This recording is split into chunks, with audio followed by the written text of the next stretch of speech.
बिस्मिल्लाहिर्रहमानिर्रहीम। अस्सलाम वालेकुम व्यूअर्स, कैसे हैं आप सब लोग। आज हम बना रहे हैं आलू और चिकन के बहुत ही मज़ेदार और बहुत आसान से डोनट्स। तो अगर आप मेरे चैनल पर पहली मर्तबा आए हैं तो मेरे चैनल पर रेड सब्सक्राइब का बटन ज़रूर दबाइए और इसके साथ ही जो घंटी का निशान है इस पर लाजमी क्लिक करें ताकि मेरी हर नई आने वाली वीडियो बिल्कुल फ्री में सबसे पहले आपको मिले। तो चलिए अब हम रेसिपी स्टार्ट करते हैं। इसके लिए इंग्रेडिएंट्स नोट कर लीजिए। 4 दरमियाने साइज़ के आलूओं को मैंने उबाल के छील लिया है और इनको अच्छी तरह से मैश कर लिया है। आधा कप उबली हुई और रेशा की हुई चिकन चाहिए। हरा धनिया बारीक कटा हुआ चाहिए आधा कप। कुटी हुई लाल मिर्च चाहिए 1 चाय का चम्मच। नमक चाहिए आधा चाय का चम्मच। काली मिर्च पाउडर चाहिए आधा चाय का चम्मच। 1 अंडे की जर्दी चाहिए। ब्रेड के स्लाइसेस चाहिए 2 अदद। फ्राई करने के लिए हमें ब्रेड क्रम्स चाहिए होंगे 1 कप।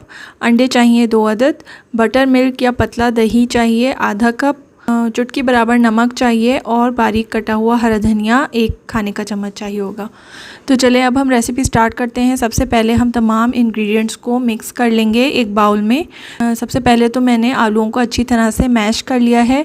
इसमें हम बारीक कटा हुआ हरा धनिया ऐड करेंगे। उबली हुई और रेशा की हुई चिकन ऐड कर देंगे। काली मिर्च पाउडर ऐड करेंगे। नमक ऐड कर देंगे। 1 अंडे की जर्दी ऐड करेंगे। अंडे की जर्दी ज़रूर ऐड करें, इससे ये बहुत अच्छी तरह से बाइंड होता है और फ्राइंग के दौरान टूटता बिल्कुल भी नहीं है। और 2 डबल रोटी की स्लाइस को मैंने इस तरह से चूरा करके डाल दिया है। अगर डबल रोटी की स्लाइस आप नहीं डालना चाहते या फिर नहीं है तो फिर आप कॉर्नफ्लोर डाल दीजिए 4 खाने के चम्मच। तो ये तमाम चीज़ें हमने इसमें ऐड कर दी हैं। कुटी हुई लाल मिर्च भी ऐड कर दिए है और इन तमाम चीज़ों को अच्छी तरह से मिक्स कर लेंगे। बहुत अच्छे से इसको मसल के मिक्स करना है। उसके बाद हमें ब्रेड क्रम्स चाहिए। ये ब्रेड क्रम्स मैंने घर में तैयार किए हैं। सिंपली जो डबल रोटी है उसके 2-3 स्लाइसेस लेकर उसको चॉपर में ब्लेंड कर लें तो वो इस तरह से ब्रेड क्रम्स तैयार हो जाते हैं। और 2 अदद अंडे लेके इनको अच्छी तरह से फेंट लिया है। इसमें बटर मिल्क या पतला दही ऐड कर दीजिए।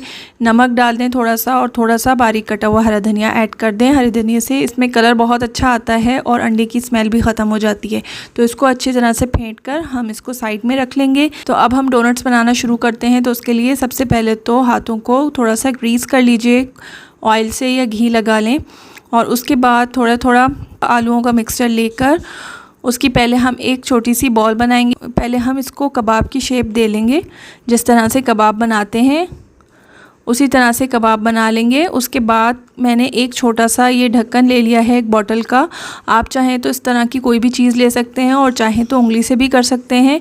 तो इसको हम इस तरह से इसके बीच में रख कर को दूसरी साइड पर से गुजार देंगे, यानी इसमें एक होल सा हो जाएगा। तो ये बहुत आराम से एक ही शेप के डोनट्स बनेंगे। और अगर आप उंगली से करते हैं तब भी ठीक है। तो इस तरह हमने ये डोनट तैयार कर लिया है। अब इसको सबसे पहले हम अंडे के मिक्सचर में डिप करेंगे। सिर्फ इसको डिप करना है एक दफ़ा और उसमें से निकाल के हम इसको ब्रेड क्रम्स में कोट कर देंगे।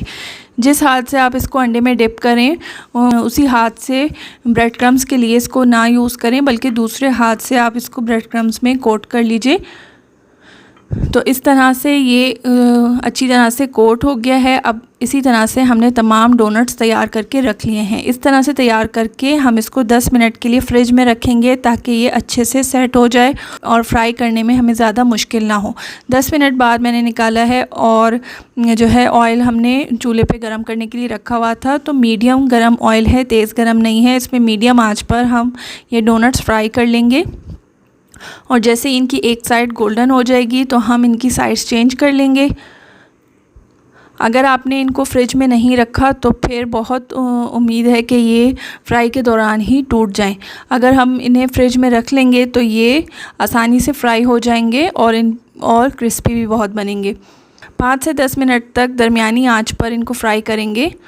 तो ये एक साइड से गोल्डन होना शुरू हो गए हैं। इनकी साइड चेंज कर ली है। 4 से 5 मिनट के अंदर ये एक साइड से गोल्डन हो जाते हैं। तो अब इनकी साइड्स चेंज करके इनको दूसरी साइड पर भी 4 से 5 मिनट के लिए फ्राई करेंगे दरमियानी आंच पर। अब देखें ये दोनों साइड से ही गोल्डन हो गए हैं। तो अब हम इनको निकाल लेंगे। ये देखें कितने क्रिस्पी बने हैं और बहुत अच्छा सा और बहुत शानदार सा इन पे कलर आया है। तो आप भी घर पे ये रेसिपी इफ्तार में ट्राई ज़रूर कीजिएगा। आलू और चिकन के कटलेट्स और आलू और चिकन के कबाब हम बहुत ज़्यादा बनाते रहते हैं, बहुत कॉमन रेसिपीज़ हैं, इसमें भी मैंने कुछ नया इस्तेमाल नहीं किया। लेकिन डोनट्स की शेप में जो बच्चे रोज़ा रख रहे हैं उनके लिए बहुत एक्साइटिंग हो जाएगा और शौक़ से सब लोग खा लेंगे। इंशाल्लाह नेक्स्ट वीडियो में किसी बहुत अच्छी सी रेसिपी के साथ मुलाकात होगी। जब तक अपना बहुत ख्याल रखिएगा, मुझे दुआओं में बहुत याद रखिएगा। अल्लाह हाफ़िज़।